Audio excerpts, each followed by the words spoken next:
All right, now we're officially in Unit 12, which is all about reviewing for the AP test. So we've learned it all, we've tested on all of it, we've retested, we've gotten really good at all this stuff. Now we got to put it all together. So this worksheet, I'm going to do a few of the questions with you right now, and you can follow along and then try the others on your own. So I'm going to try and help you get the hang of it. Now, fundamental ideas and theorems.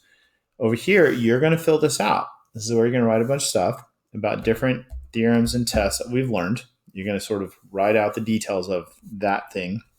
And then on the right side, there's an example for you to go ahead and show how it's used. So what might be handy is if you have your formula sheet, and on the back of the formula sheet was the important ideas. So probably almost all these things that you're going to find are listed over here, and essentially you're writing something like this there, or some version of it. So let's do FDT. So I've put the initials. The first thing I want you to do is write out the full name. This is the first derivative test. Okay, cool. That's still kind of short. For what? What's the test for? For relative extrema. So that's the full thing. So I want you to do that on each of these. Now, relative extrema are relative maxes, mins, peaks, valleys in simple non-technical language. And what the first derivative test says, f of x will have a relative max or min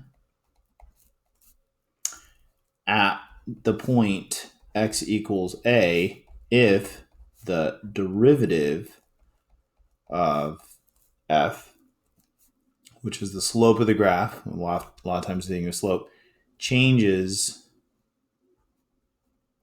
signs from positive to negative. So it's going up and then it's going down. That has to be a relative max, right? Or negative to positive means we're going down and then we're going up. That must be a min, okay? And usually we like to use line checks for these, unless we have the information in a different way. So usually line checks are going to help us show that. So over here we have an example where I've given you f prime. Be careful. Realize that you already have the derivative. Find the x coordinate of relative maximum values and minimum values. So we're trying to find the x value, which is common. So the first thing we got to do is we got to figure out the places where the derivative might change sign, and that would be where the derivative is 0 or undefined. So we're going to take the derivative that we already know and set it equal to 0 undefined.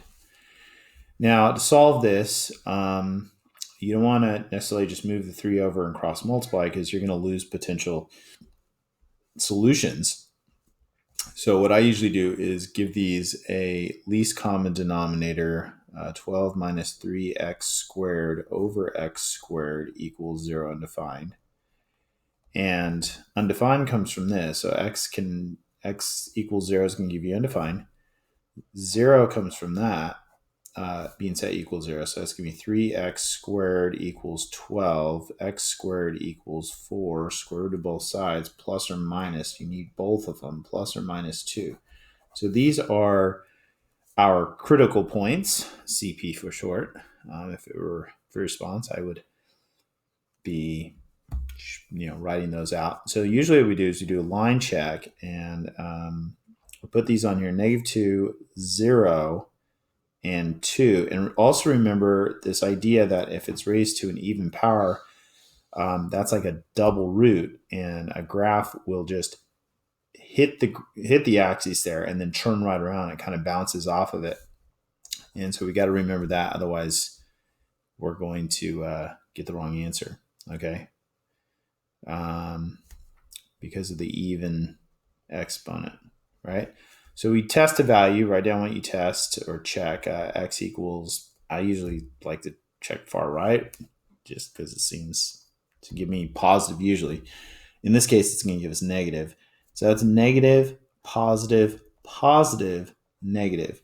And then usually just to help me kind of see what's going on, since these are derivatives, this is the first derivative line check, maybe label it.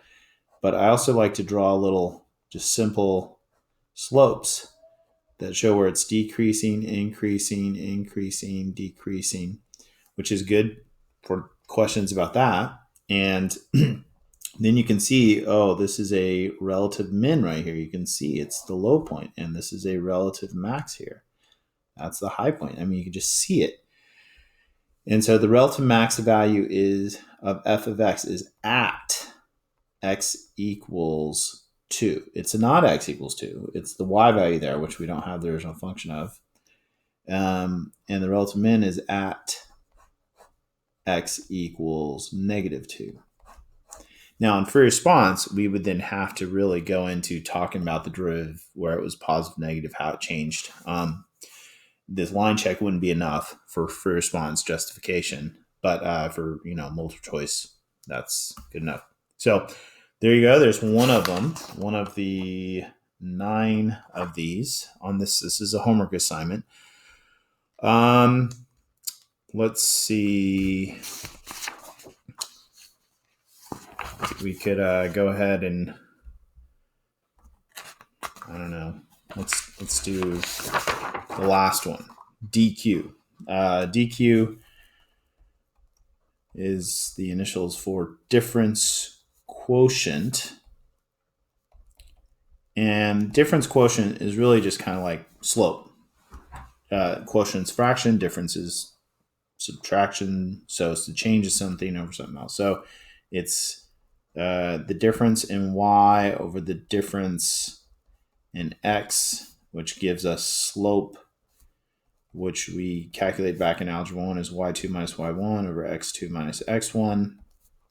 And so if we have a curve, this is an idea that I talked about a long time ago. If we have, let's just say, some kind of generic curve, and there's some point x that we want to know the slope of. Now, the slope is equal to the slope of a tangent line. And so we want to know the slope of f of x at x, some value x. The problem is to calculate slope, the way we always have, is you need 2 points, and all we have is 1 point. And we don't have the function. We can't get another point. Well, I mean, we could get another point. If we get another point, it's going to give us the slope of a straight line, and this isn't a straight line. Now, we're going to say, well, let's just take some point, to the right, for instance, and let's find the slope between those points, and we call that a secant line. And this is, now the coordinates of this would be x, f of x, and the coordinates of this would be x plus h, f of x plus h. And so we could go ahead and, find the slope between these. F of x plus h minus f of x, change in y, rise over run, x plus h minus h. And the h's would cancel. Or no, hold on. X plus h minus x. The x's would cancel. There'd be an h left. Okay, so that's the slope of the secant line. Now, you could say, well, that's close to our answer. But, what if we want it better? Well, if we move this point closer and closer and closer, it gets better and better and better as we move it that direction and get the points close to each other. If we move them infinitely close to each other, we get the exact answer. Now, to move them infinitely close to each other, we have to use the idea of a limit. And as h goes to 0.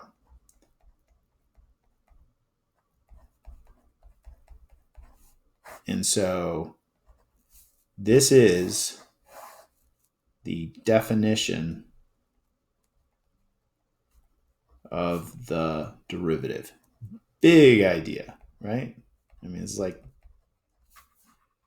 and it's this big idea of limits. So now there's a couple other versions of it. This is probably the one that I feel like we see most often. It's a right-handed definition. We could do a left-handed definition where we say, well, let's take a point on the left, x minus h.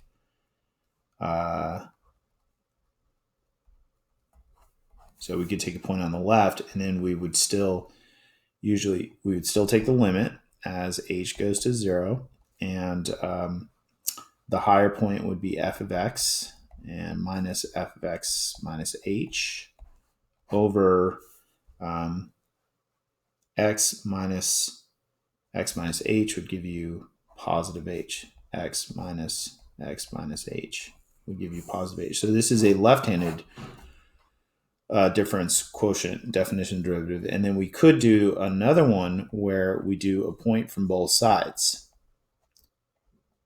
and as the limit goes to h. So it's going to be f of x plus h minus f of x minus h, but then it's going to be over not h but 2h because it's x plus h minus x minus h, and you get 2h's. So this is a two-sided or like symmetric approach. So that's those are definitions of derivative. So on the AP test, when you see something like this, you might be tempted to just use your regular limit, strategies of, ways of evaluating limits. I think we would get indeterminate forms over 0. You could use L'Hopital's rule, but hopefully it stands out to you and you're like, oh, hey, that kind of looks special, like that kind of looks like the definition of the derivative. Yeah, that's a derivative.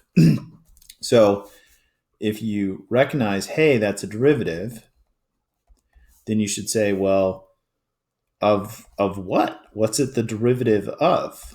Well, what's the function? Now it's sine of x.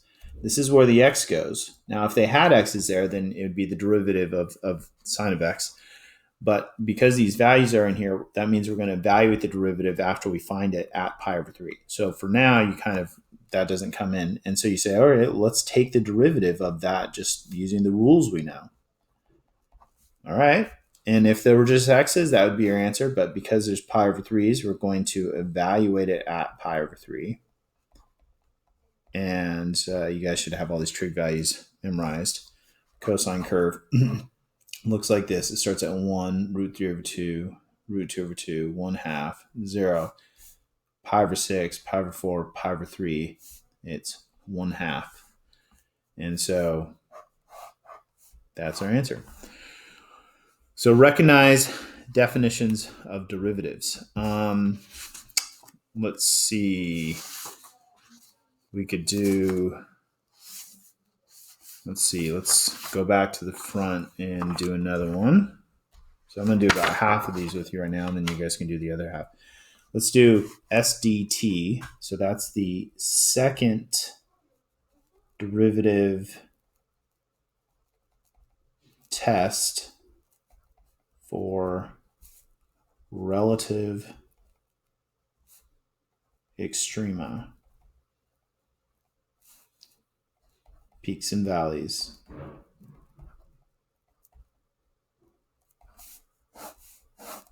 In simple terms. And this is an alternative to FDT, first derivative test. Now, if you can do first derivative test, you should do first derivative test, because second derivative test is going to be pretty much the same work and more of it. So really, we're only going to use this if we can't do first derivative test for some reason to find relative maxes and mins. And what it says is if f prime at a equals 0, and f double prime of A is positive, then f of x has a relative, or local is another word sometimes we use for that, relative. Now, I don't want to memorize this. Draw a picture. This has to do with concavity. Okay, so this is concave up. So it's saying we know we have a critical point, and not just any critical point, but the one with a flat slope. And it's concave up. We'll just draw a picture. Concave up, you have a point, you have a flat slope, right? Critical point, f double prime is positive, concave up. Is this a low point or a high point? It's a relative min for sure. Okay? So, relative minimum at x equals a. Don't memorize that, draw a picture. Alternatively, if f double prime of A is negative, concave down, this is where your curve is. That's your zero slope. F double prime is negative, concave down. You're going to get a relative max. That's a high point, right?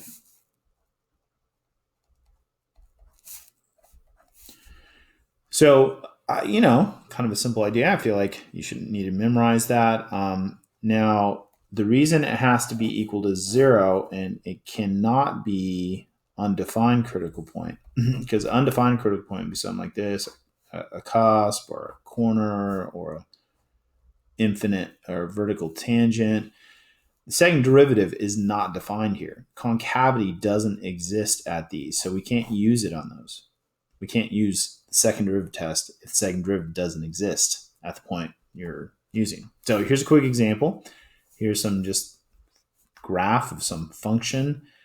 And then here's this other function, gx equals the integral of this function. Now, this is kind of a common thing that shows up. So I don't think I've really shown you it, but it pops up semi-often. Then find the x-coordinate of the relative maximum of g of x.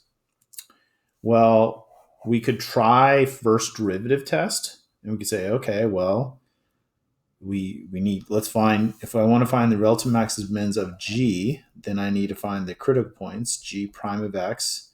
And you're like, well, how do I do this? Well, that's going to be the derivative of this, right? And this is the way you could write it. When we take the derivative dy dx, well, it's d this dx. And this is fundamental theorem of calculus part 2, which you'll have a little spot on the back to show your work for that. And we would get the derivative, the integral would cancel each other out. You'd plug top limit first, bottom limit next, and then you got to multiply by the derivative of what's inside. And so you would just get f of x. G prime equals f of x. And so then they gave you this graph of f of x, and they're asking questions about g. You're like, well, how are we going to do that? Oh, this is the graph of g prime. This is a derivative graph. So this is something we also need to be good at on the AP test, is being able to analyze graphs of derivatives just by looking at them. We don't actually have any real functions. So we want to find, where does g prime equal 0 or undefined? Well, it's when f equals 0 undefined. So here.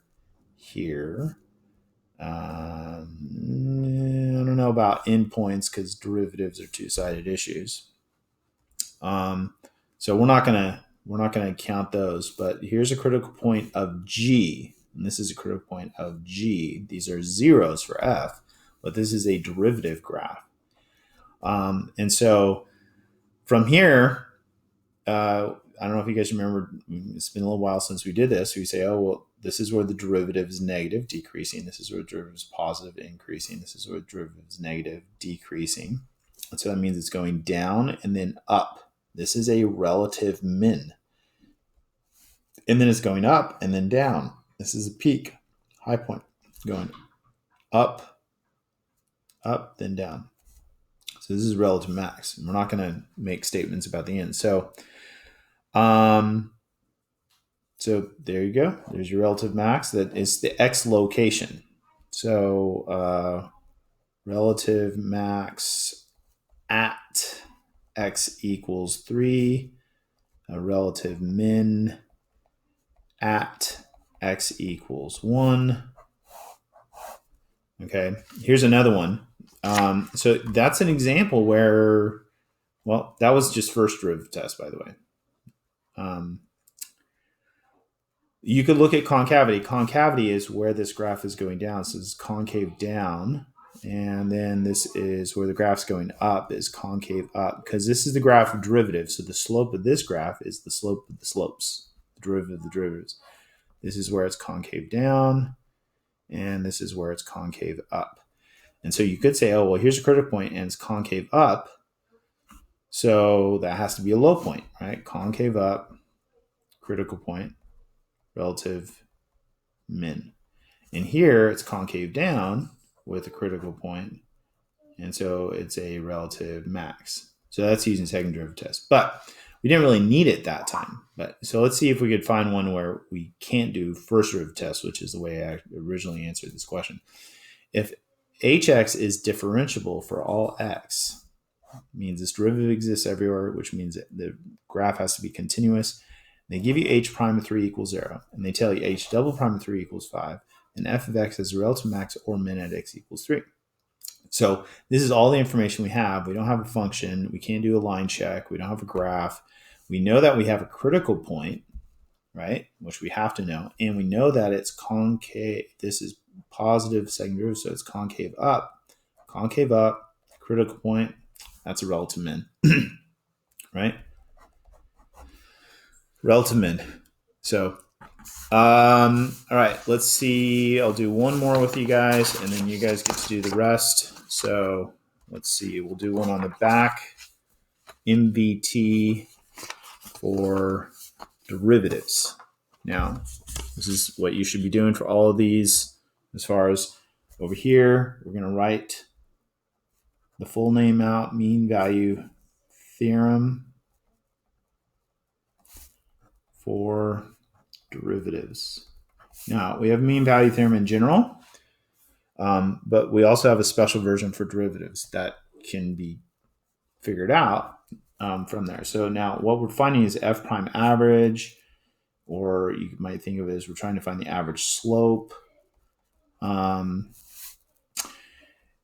And it needs, there's some requirements. It needs to be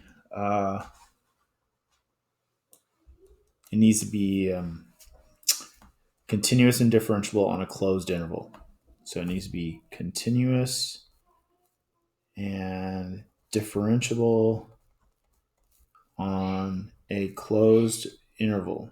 So those are requirements to be able to use this. The idea from a picture is that you have a graph and you want to find the average of the slopes from A to B. Now there's all these infinite little tangent lines in between.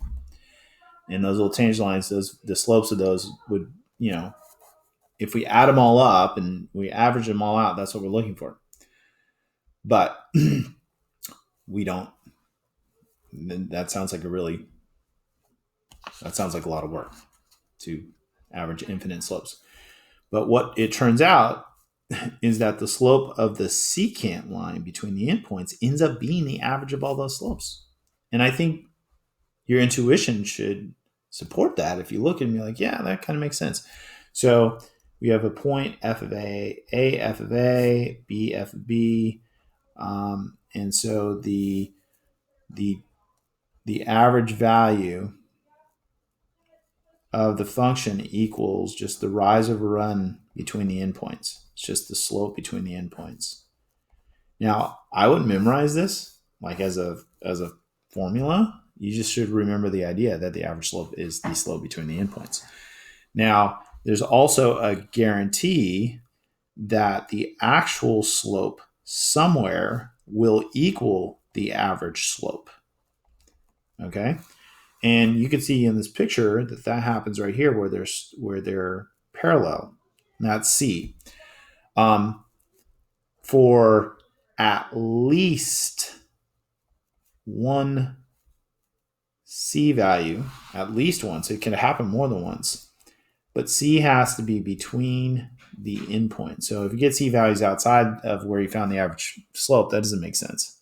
And it can be on the edges just because slopes are two-sided issues. So here's an example. Find all the values of C as guaranteed by the mean value theorem for derivatives for this function. So to find all the points where the actual slope equals the average slope, you got to find the actual slope and you got to find the average slope first. So I'm going to find the average slope, which is going to be f of 3 minus f of 0 over 3 minus 0. This is really good work to show, because that's the calculus right there. That's how we find mean value theorem. Now, if we plug the values in here, it's going to be 27 minus 18 is, or let's see, 27 minus 27 is 0, minus 0 over 3 minus 0 is 0 over 3 is 0. Okay, kind of a simple average slope. And then we need to find the actual slope equation using rules, 3x squared minus 6x. And then we need to set them equal to each other to figure out where this happens. So 0 equals 3x squared minus 6x. Whatever solving technique makes the most sense. Factoring looks like a nice, easy way to get the answers, 0 and 2. But these are the endpoints, so we're not going to include values outside or on the endpoints for derivatives. So we're just gonna say, because that's assuming, if we pick this one, that we know information beyond the endpoints, which maybe we're not supposed to consider, or maybe we don't have. So C equals 2 is the only one. So only points between the endpoints, not including the endpoints. All right. Okay, so we did about half the homework together, and now you can try and do the rest of it. Your formula sheet might be good for looking these values up and then show it being executed, but you want to show a very nice, thorough explanation of the theorem or test over here, okay? And then here you get a chance to practice it. So this is just a good start to reviewing all the stuff that we've learned over the course of the year. This will be good help getting you ready for your first practice test, just to sort of start to remember all these different things and think about them. All right.